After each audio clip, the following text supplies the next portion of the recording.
In today's video, I'm going to teach you how to insert tables in Slack using Canvas or apps. By the end, you'll know exactly how to add clean, easy to read tables to your messages and channels, even though Slack doesn't support traditional Markdown tables. First, here's the big picture. Slack won't render Markdown style tables, so if you paste a grid with pipes and dashes, it won't format as a proper table. Instead, you have two reliable options.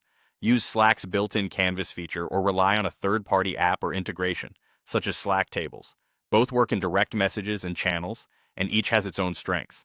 Let's start with Canvas, which is integrated directly into Slack. Open the canvas associated with your direct message or channel, then insert a table. You can choose your starting number of rows and columns, and don't worry if you're not sure yet. You can add or remove rows and columns later with simple controls. Canvas tables support rich content, so you can type and format text, and even insert images into cells if you need a more visual layout. This is great for quick status matrices, checklists, or lightweight project tracking right where your team is chatting. Because it's native, editing feels fluid, collaboration is easy, and everyone in that DM or channel can view updates in real time.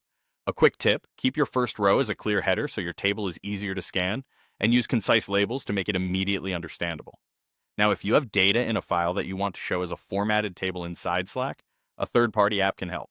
With an app like Slack Tables installed, go to the message field in your channel or DM, type a slash command such as table, and follow the prompts to upload your file.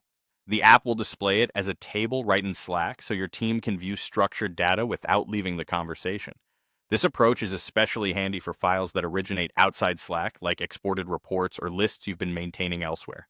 Keep in mind that app names and specific commands may vary, but the idea is the same. The slash command triggers the app, you provide the file, and it renders the table view for everyone to see. To wrap up, remember, no Markdown tables in Slack. Use Canvas for native, editable tables inside DMs and channels, or use an integration with a slash command to upload a file and display it as a table. Choose the method that matches your workflow, and you'll keep your information crisp, readable, and in context.